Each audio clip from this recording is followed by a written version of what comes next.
Millionaire takes in a 6th Street boy, and what he did surprised him. Richard Sullivan was heading home after another lonely day when he spotted the boy passed out in front of the gate to his mansion. The torrential rain was pounding New York City that October night, and the boy looked about 10 years old, shivering from the cold and murmuring incoherent words. Without a second thought, Richard carried the boy inside. The weight of that fragile body in his arms brought back memories he had tried to forget for years. He immediately called Dr. Peterson, his private physician, who arrived in less than 20 minutes. "The fever is very high," the doctor said as he examined the boy. "We need to take him to the hospital." "No," Richard was firm. "Treat him here. I have all the necessary resources." The boy woke hours later, frightened. His brown eyes scanned the luxurious room, confused about where he was. Richard entered carrying a tray of soup. "What's your name?" he asked in the gentlest voice he could manage. The boy hesitated before answering. "Nathan. My name is Nathan." "Nathan, you're safe here. You can stay as long as you need." The boy tried to sit up, but weakness held him back.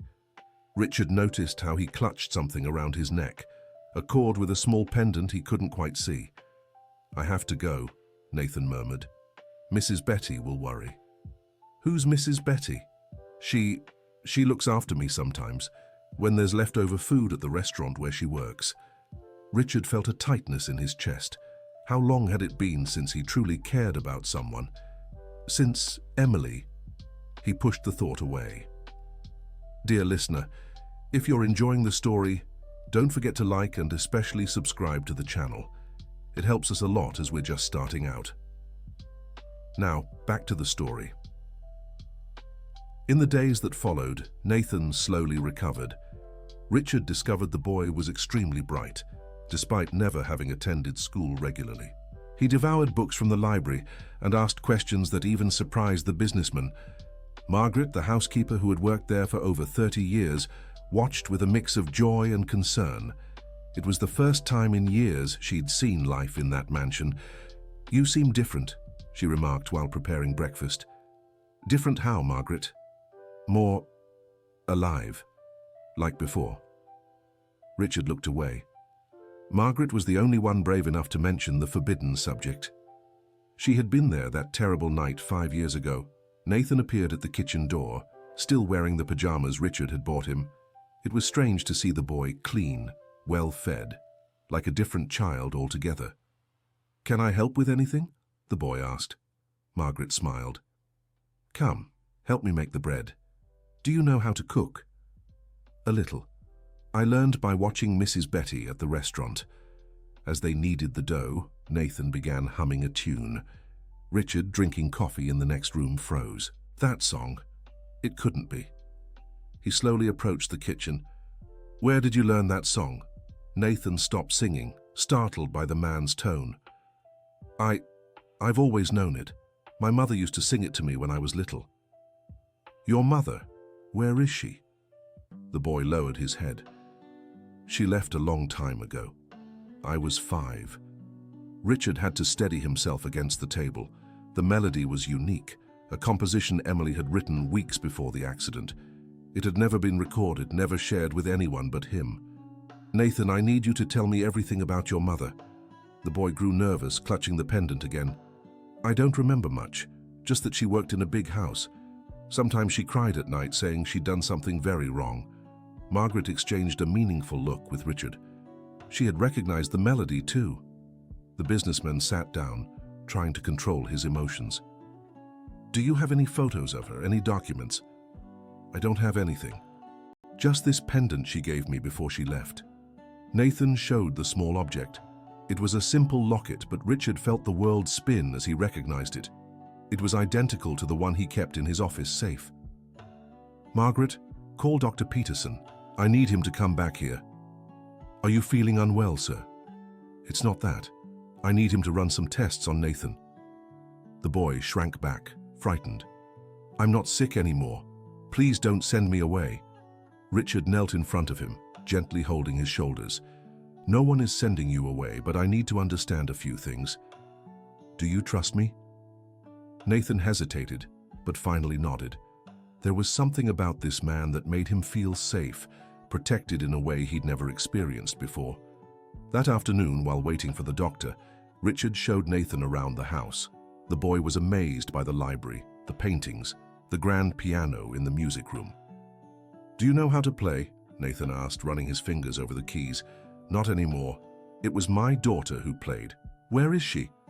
Richard closed his eyes for a moment. She's not here anymore." Nathan heard the pain in the man's voice and didn't press further. Instead, he sat at the piano and began to play the melody he often hummed. It wasn't perfect, some notes were wrong, but the essence was there. "How do you know how to play that?" "I can't explain it. It's like someone taught me in my dreams." Richard had to leave the room. The tears he'd held back for years threatened to spill over. Margaret followed him. "Do you think it's possible?" "I don't know what to think, Margaret. That song, only Emily and I knew it. And the pendant. Maybe it's time to look for answers." Dr. Peterson arrived by late afternoon, bringing equipment to draw blood samples. Nathan was nervous, but Richard stayed by his side the whole time. "It's going to be okay," he promised. "This is just to make sure you're completely healed." While waiting for the results, Richard decided to investigate on his own. He asked Robert, his trusted driver, to go to the neighborhood where Nathan said he had lived. "Look for a woman named Betty who works at a restaurant. Be discreet." Robert returned the next day with information. He'd found Betty Reynolds, an older woman who worked at a small diner in Queens. She confirmed knowing Nathan and was very worried about his disappearance. She said the boy showed up about 3 years ago, alone and sick. She helped as much as she could, but he lived on the streets. Richard decided to visit Betty in person. He brought Nathan, who ran to hug her the moment he saw her. "My boy, I was so worried. Where have you been?" "This man helped me, Betty. He's good." The woman eyed Richard suspiciously. "Are you related to the boy?" "Maybe. I'm trying to find out." "Do you know anything about his mother?" Betty shook her head. "No one ever came looking for him. He was already alone when he got here. Poor thing had a fever, was delirious, saying things that didn't make sense." "What kind of things?" "He talked about a big house, a girl who played piano, said he needed to find someone but never knew who." Richard felt another blow. The puzzle pieces were falling into place in a way he hardly dared believe. Back at the mansion, the businessman went straight to his office. He opened the safe and took out the pendant he'd kept for years. It was identical to Nathan's down to the smallest details. Margaret entered with tea. "You need to rest. You look pale." "Margaret, do you remember that young woman who worked here about 6 years ago? The one who helped you in the kitchen?" The housekeeper thought for a moment. "Rebecca. Of course I remember. Sweet girl, hard worker. Disappeared suddenly without a word." "What was she like?" "Young, pretty, with brown hair. She had a somewhat sad demeanor. Miss Emily was very fond of her. They would spend hours talking." Richard took a photo album from the closet. He flipped through it until he found some pictures of the household staff at a Christmas party. There was Rebecca, smiling timidly next to Margaret. "Was she close to Emily?" "Very. Your daughter treated her like a sister. I remember she even gave her a gift, a pendant just like hers. She said they'd be sisters forever that way." Richard's hands trembled. The truth was revealing itself in a painful and unexpected way. That night, Nathan had nightmares. Richard heard him scream and rushed to his room. The boy was sweating, thrashing in bed. "No, Mommy, don't go! Please!" Richard gently woke him. Nathan opened his eyes, disoriented and scared. "It's okay. It was just a dream. I saw her. My mom. She was crying, saying she had to leave to protect me." "Protect you from what?" "I don't know. She just said it was her fault that she couldn't let them find out." Richard hugged the boy, his heart heavy. How many secrets had Rebecca taken with her? The next day, the test results came in. Dr. Peterson asked to speak with Richard privately. "The tests show something interesting. The boy's blood type is very rare, AB negative." Richard felt his blood run cold. It was the same as Emily's. "Is that common?" "Only 1% of the population has this blood type. It's a remarkable coincidence." Coincidence. Richard no longer believed in coincidences. He returned to the library where Nathan was reading. The boy looked up from his book. "Are you okay? You seem worried." "Nathan, I need to tell you something about my daughter." Richard sat beside him and began talking about Emily, how she was cheerful, smart, talented, how she loved music and people, how her heart was too big for this world. "She sounds special," Nathan remarked. She was. And you know what else? She had the same blood type as you. The boy's eyes widened. "Really? Really? And that song you play, how she composed it? She never showed it to anyone but me." Nathan fell silent, processing the information. After a while, he asked, "Do you think my mom knew your daughter?" "I'm sure they did. They worked together here." "My mom worked here?" The boy perked up. "What was she like?" Richard showed him the photo. Nathan studied it for a long time, his eyes filling with tears. "I remember her. Not much, but I do. She had soft hands and smelled like jasmine. She wore the jasmine perfume Emily gave her," Margaret said, entering the room. The two were inseparable. Richard decided it was time to seek more concrete answers. He hired a private investigator to look into Rebecca's whereabouts. While they waited for news, life in the mansion began to change. Nathan brought an energy that had long been missing. He explored every corner of the house, asked 1,000 questions, laughed at Margaret's stories. One afternoon, the boy found a locked door on the second floor. "What's in there?" he asked Margaret. The housekeeper hesitated. "That was Miss Emily's room. It's been closed since—" Nathan looked at Richard, who had just come up the stairs. "Can I see?" Richard froze. No one had entered that room in 5 years, but something in the boy's gaze made him relent. He took the key and opened the door. The room was exactly as Emily had left it. Books on the desk, clothes in the closet, photos on the wall. Nathan stepped in slowly, as if entering a sacred place. He stopped in front of a photo frame. Among them, one caught his eye. Emily embracing Rebecca, both smiling, wearing identical pendants. "They look happy," he said. They were, very happy. Nathan walked over to the desk and saw a diary. He looked at Richard, asking for permission. The businessman nodded. The boy opened to a random page and began reading aloud. "Rebecca is the sister I always wanted to have. Today, we exchanged our pendants with each other. I promised I would always take care of her no matter what. She cried and said she loved me like real family. Dad doesn't know, but I'm helping her study. One day she'll be someone important, I'm sure." Richard had to sit down. Emily's handwriting, her words. It all came rushing back like an avalanche of memories. Dear listener, if you're enjoying the story, don't forget to like and especially subscribe to the channel. It helps us a lot as we're just starting out. Now, continuing.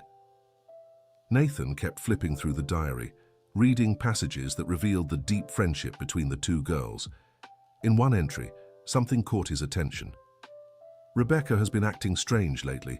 She seems scared, like she's hiding something. I tried to talk to her, but she dodged the subject. I think it has to do with that man who followed her the other day. I need to protect my sister." "What man?" Richard murmured. The following pages mentioned nothing more about it. The last entry was from the day of the accident. "I'm going out with Rebecca today. She has something important to take care of and asked for my help. She's terrified. I've never seen her like this. I didn't tell Dad because he'd worry too much. But I promised Rebecca everything would be okay. Sisters look out for each other." Richard closed his eyes. Emily was with Rebecca on the day of the accident? Why had he never known this? The detective called at that moment. He had information. "I found hospital records. Rebecca Reynolds was admitted the same day as the accident that took your daughter's life. She was pregnant and went into premature labor." "Nathan," Richard whispered. "Exactly. The boy was born that day. She was discharged and vanished from official records." The pieces finally fell into place. Rebecca had been in the car with Emily. She survived but went into labor due to the trauma. And she ran away, taking the truth about that night with her. Nathan sensed the tension in the air. "What is it? What did you find out?" Richard knelt before him. "Nathan, you were born the day my daughter died. Your mother was with her." The boy began to tremble. "No, that can't be. Mom said it was her fault, that she had ruined everything. It wasn't anyone's fault, it was an accident. But why did she run? Why did she leave me?" Richard didn't have those answers, but he was determined to find them. In the following days, the search intensified. The detective followed leads that always led to dead ends. Rebecca seemed to have disappeared completely. It was Margaret who brought an unexpected clue. I remembered something. Rebecca had an aunt in Massachusetts. She mentioned her once, said she was the only family she had left. The detective left for Massachusetts immediately. Richard wanted to go too, but Nathan was struggling. The nightmares worsened, and his fevers returned. "It's emotional," Dr. Peterson explained. "The boy is processing a lot of traumatic information." Richard stayed by Nathan's side. During the feverish episodes, the boy muttered incoherent things, but always returned to the same plea. "Mom, forgive me. I didn't mean to be born that day. Forgive me for taking your friend away." It was heartbreaking. Richard now understood the weight Rebecca must have carried, the guilt of surviving when Emily hadn't. After 3 days, Nathan improved. Richard found him in Emily's room, looking at the photos. "She looked like you," the boy said. "The same smile." "You have your mother's smile," Richard replied, "and her eyes too." "You're not mad at me?" "Mad? Why?"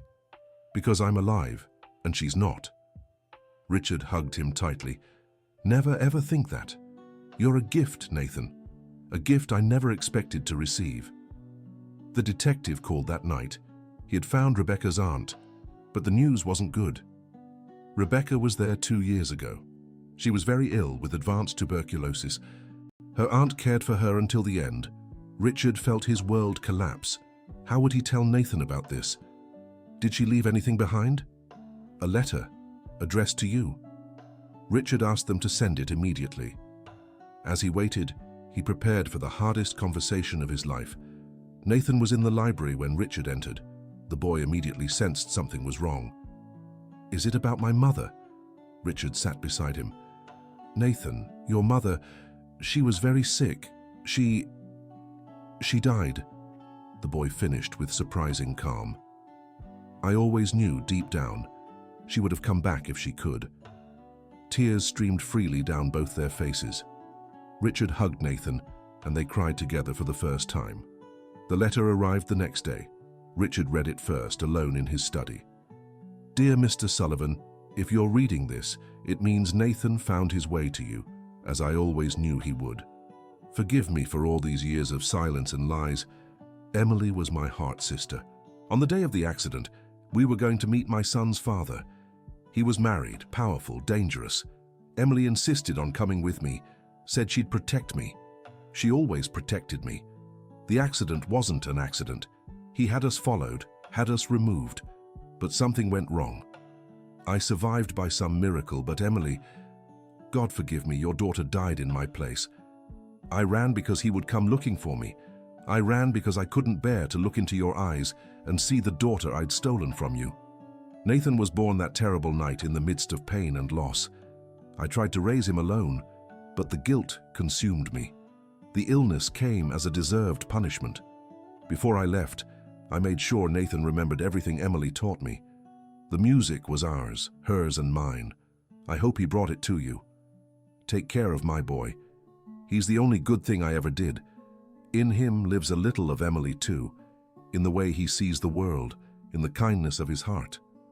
Forgive me if you can, and know that I loved your daughter more than myself. Rebecca." Richard sat motionless for hours, holding the letter. The truth was more painful than anything he'd imagined, but it also brought a strange peace. Emily had died doing what she always did, protecting someone she loved. He found Nathan at the piano playing the familiar melody. The boy stopped when he saw him enter. It was hers, wasn't it? The letter? Richard handed it over. Nathan read it slowly, silent tears falling. "She loved me," was all he said. "So much. And Emily would have loved you too." That night, Richard made a decision. He called his lawyer and began the adoption process. Nathan would officially be his son. "Are you sure?" the boy asked, still uncertain. "I don't want you to do this out of pity." "I'm doing it out of love, Nathan. You gave me back something I thought I'd lost forever." "What?" "The ability to love again, to be a father again." The transformation of the mansion was gradual but profound. Nathan brought his street friends to visit. Richard, initially uncomfortable, grew fond of the boys. "They need help too," Nathan explained. "What do you suggest?" "You have so many empty rooms." And so the project was born. Richard turned part of the mansion into a temporary shelter for street children. Margaret ran the kitchen with a firm hand but a soft heart. Robert taught the boys to drive in the garden. The most surprising moment came when Nathan asked to visit Emily's grave. Richard hadn't been back to the cemetery since the funeral. "I want to meet my aunt," he said simply. They went on a sunny morning. Nathan brought flowers and the sheet music, now complete. "Hi, Aunt Em," he said to the headstone. "I'm Nathan, your sister Rebecca's son. Thank you for taking care of her. Thank you for bringing me here." Richard cried as he hadn't in years. But these were different tears, tears that cleansed the soul. Back at the house, they found a surprise. The detective was there with an elderly woman. "This is Mildred, Rebecca's aunt." The woman looked at Nathan with tear-filled eyes. "He looks just like his mother. My God, the resemblance." She had brought a suitcase with Rebecca's belongings, photos, letters, small keepsakes. Nathan examined everything with reverent care. Among the items, a notebook stood out. It was Rebecca's diary, written in her final months. "Nathan, my son, by the time you read this, I'll be gone. I want you to know that every day with you was a gift, even in the hardest moments. You carry the best of two women who loved each other like true sisters. From Emily, you inherited music, kindness, and courage. From me, I hope you only inherited love, not guilt. Find Richard Sullivan. He's a good man, just lost in his own pain. You can save him, just like Emily saved me so many times. Don't be afraid. Love always finds its way back home." Nathan clutched the notebook to his chest. Richard placed a hand on his shoulder. "She was right," the businessman said. "You saved me." Mildred stayed for a few days, sharing stories about Rebecca as a child. Nathan absorbed every word, piecing together an image of the mother he barely knew. "She was always special," Mildred said. "Even in poverty, she had her own light. When she started working in the big house, I thought she'd finally have a chance." "And she did," Richard affirmed. "Emily made sure she got an education. They were planning a future together." "That man, Nathan's father," Mildred began. "It doesn't matter anymore," Richard interrupted. "The past is behind us. What matters is Nathan's future." The boy nodded. He didn't want to know about the man who had caused so much pain. He had a family now, a father who had chosen to love him. Dear listener, if you're enjoying the story, don't forget to like and especially subscribe to the channel. It helps us so much as we're just starting out. Now, continuing. Months passed. Nathan was enrolled in the best school in New York City. At first it was hard. The other students were wary of the boy who had come from the streets, but Nathan had an inner strength that won everyone over. In the afternoons, the mansion filled with children. The project had grown beyond expectations.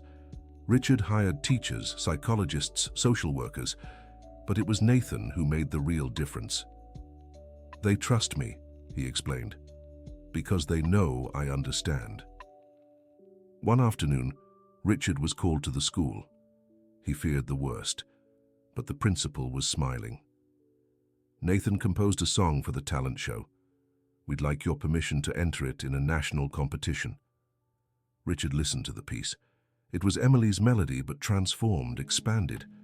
Nathan had added lyrics about loss and reunion, pain and hope. "It's beautiful," was all he could say.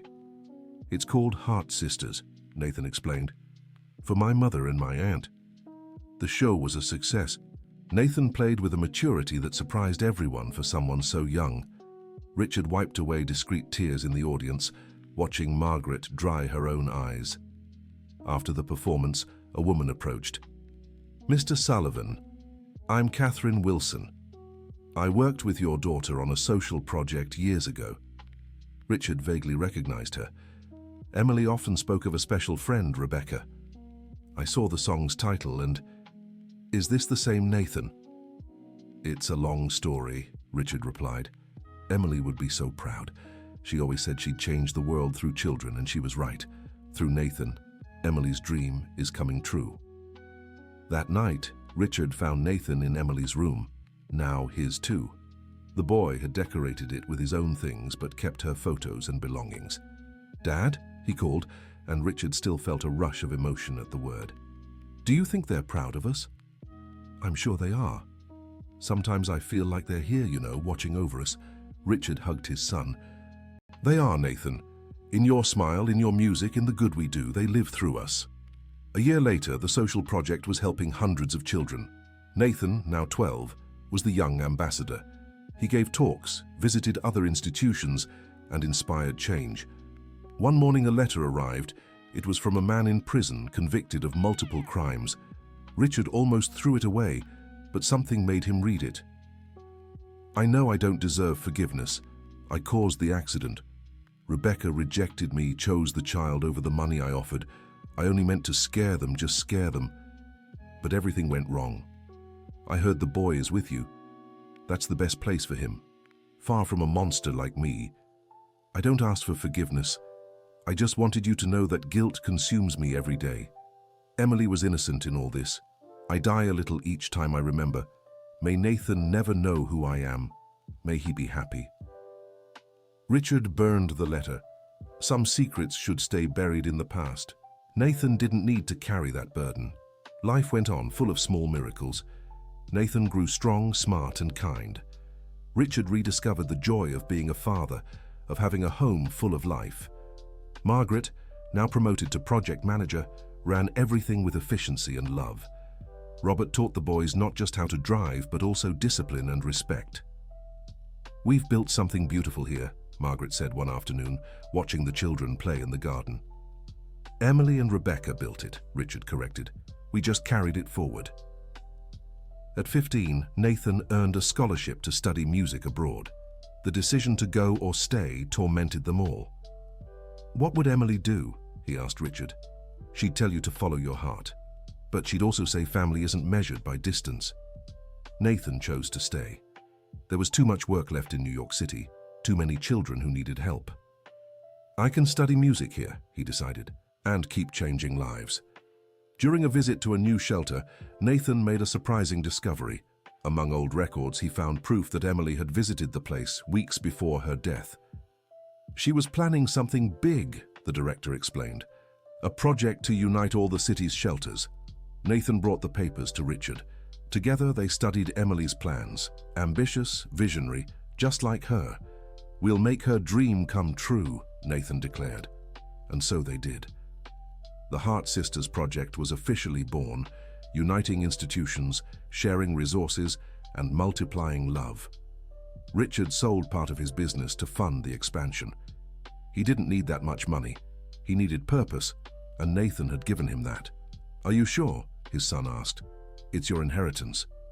"You're my inheritance, Nathan. The rest is just money." The project grew beyond New York City. Other cities wanted to replicate the model. Nathan traveled giving talks, always with Richard by his side. On one such trip to Boston, something unexpected happened. An elderly woman approached after the talk. "Nathan? Nathan Reynolds?" The young man, now 17, studied her. "Do I know you?" "I'm Sarah, your mother's friend. We grew up together." Richard stepped closer, protective. "Rebecca was my best friend," Sarah continued. "I lost touch when she moved to New York City. I searched for years." She pulled an old photo from her pocket, two smiling girls, arms around each other. "Is this her?" Nathan recognized his mother instantly, younger but with the same sad smile. Sarah shared stories of Rebecca's childhood, bright, full of dreams, always caring for others. "She always said she'd have a special son," Sarah remembered, "one who'd change the world." "She was right," Richard said, proud. Sarah became part of the extended family. She visited regularly, bringing memories of Rebecca, that Nathan soaked up like a sponge. At 18, Nathan made an important decision.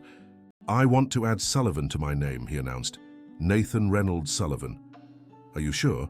Richard asked, moved. "I want to honor all my heritages.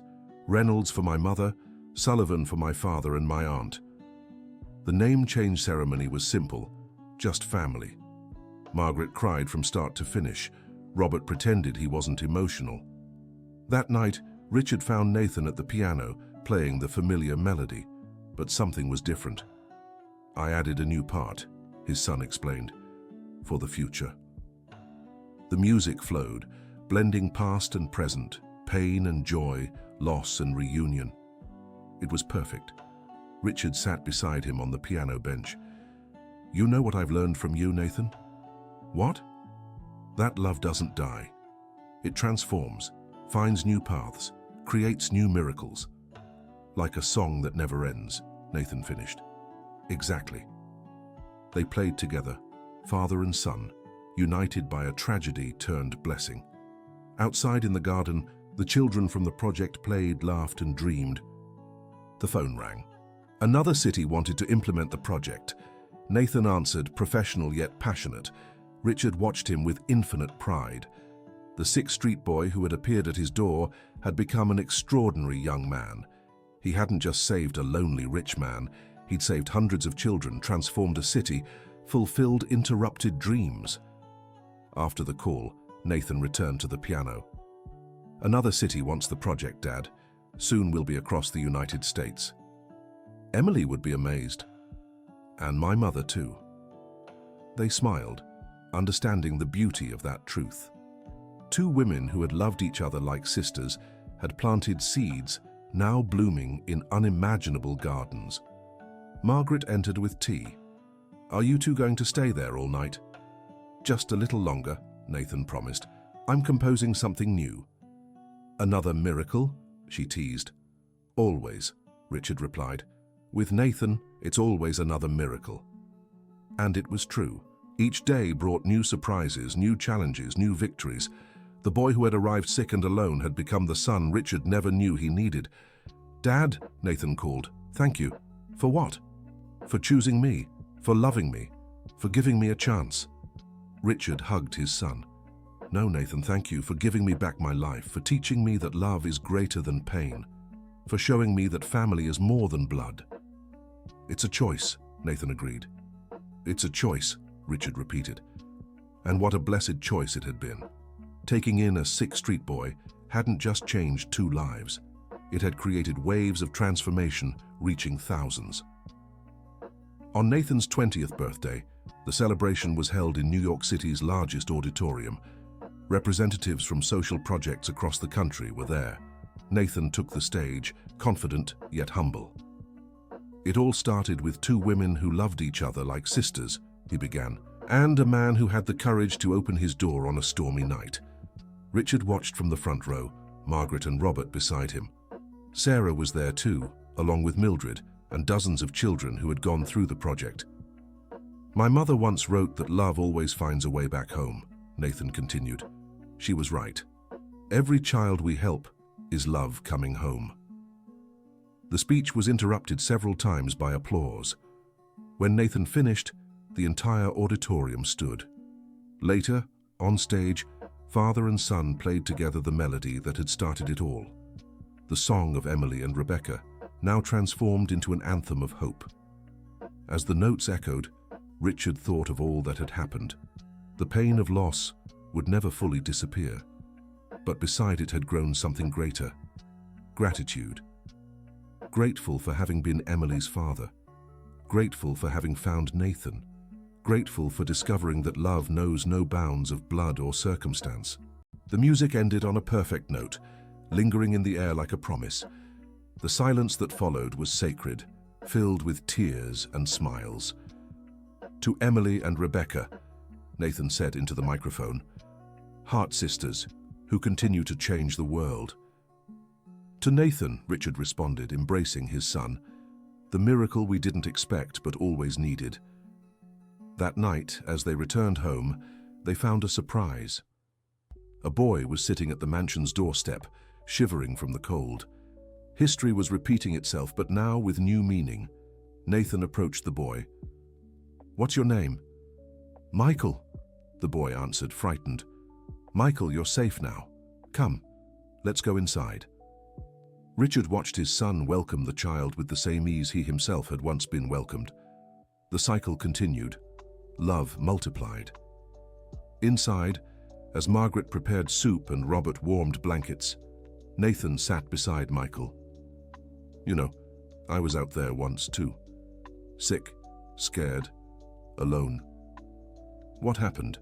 Michael asked. "I found a family, and you'll find yours too." Richard smiled. How many times would this scene repeat? How many lives would be transformed? The answer lay in Nathan's gaze, in Margaret's devotion, in Robert's loyalty. It was in every child who passed through those doors and left, changed. The millionaire who had taken in a sick street boy had discovered the greatest wealth of all, the infinite capacity of the human heart to love, forgive, and begin anew. And it had all started with a simple choice on a stormy night to open the door, to say yes, to believe that love always, always finds its way home.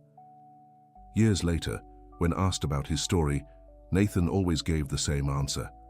"A man saved me, thinking he was just giving me shelter. Little did he know I had come to save him too." That's how love works. When we give, we receive, multiplied. And Richard, listening, silently agreed. The boy who had appeared sick at his doorstep had done far more than surprise him. He had restored his ability to love, his will to live, his purpose for existing. This wasn't just the story of a millionaire and a street boy. It was the story of how tragedy can turn into blessing, how pain can birth compassion, how true love transcends all barriers. Above all, it was proof that sometimes angels come disguised as sick children, carrying in their small hands the keys to unlock hearts imprisoned by sorrow. Nathan had saved Richard. Richard had saved Nathan. And together, father and son, by choice and love, they continued saving all who crossed their path. Because that is the nature of true love. It spreads, it touches, it transforms, and it never, ever ends. The mansion that had once been a symbol of loneliness and sadness now hummed with life and purpose. Every room told a story of triumph. Every hallway echoed with the laughter of children who had found hope. Richard and Nathan had created more than a social project. They had built a living monument to love's transformative power, a testament that no pain is too great to heal when we find someone willing to share it. And so, the millionaire who thought he had lost everything discovered he was only just beginning. The boy who had nothing became heir to the greatest fortune possible, a family who chose to love him. Together, they proved that the greatest miracles happen when we have the courage to open not just our doors, but our hearts. When we choose to look beyond appearances, when we decide love is stronger than fear. The surprise Nathan brought wasn't just his presence, it was the revelation that there's always a second chance. That lost love can return in new forms.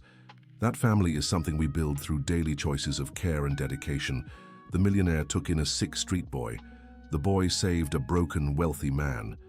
And both discovered that the true treasure was always there, waiting only for enough courage to be found. The infinite capacity to love and be loved. That is the surprise that transforms lives. That is the miracle that never ceases to amaze. The end of the story. So, dear listener, what did you think of this touching journey? Let us know in the comments where you're watching from. If Nathan and Richard's story touched your heart, don't forget to leave a like and subscribe for more soul-warming tales. Until next time.